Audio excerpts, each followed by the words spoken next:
Coffin Bay. This is just a quick run around Australia with all my photographs, other people's photographs of where I've been. A very interesting journey really. I could write a book on it. You can't really tell people about it.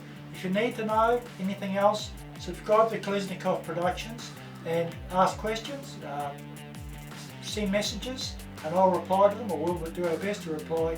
Thanks for watching. When you look at the first video, you'll see I mentioned Flinders Island and Homestead Cove. Now this is Flinders Island here, and this is Homestead Cove in here. This wee gap here. This is a big reef coming out here. You go in here and you anchor in here. Now, I anchored in here.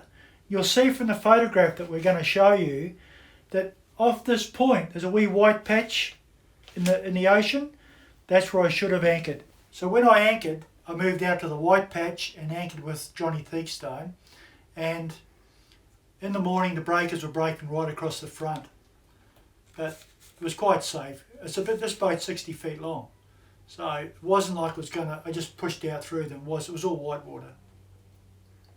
And then we moved around the front of Flinders Island and anchored there for the night.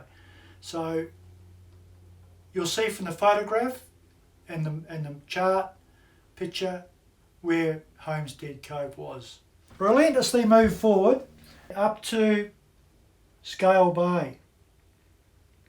Here's Scale Bay here for the night.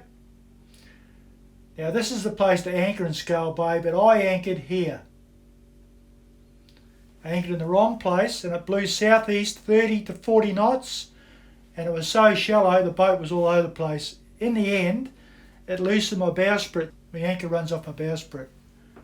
And then I moved up to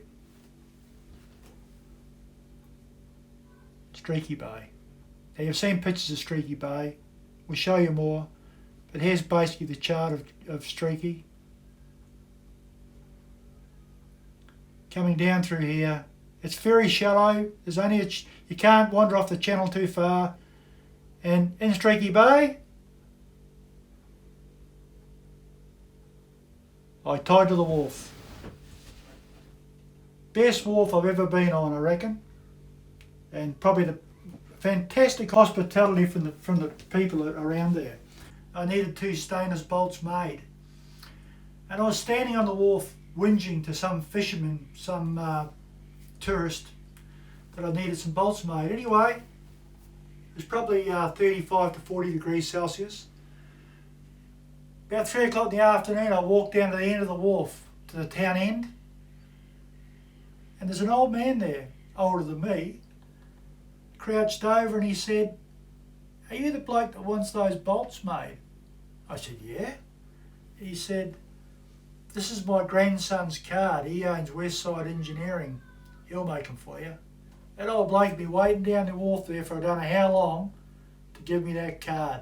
As it turned out, his grandson did make the bolts, and the shipwright called Mark Gulliver come down and refastened the bowsprit. I could have done it myself, but he'd done a better job, that's for sure. The people were so nice there. It was just country living at its best. Despite what people may think about these wee country towns, they were just the best.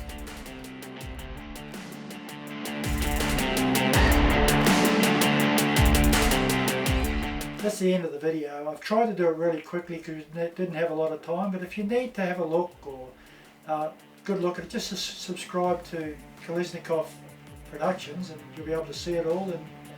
And it's just a rough guide and all my photographs of what I've taken and other people's photographs of where I've been.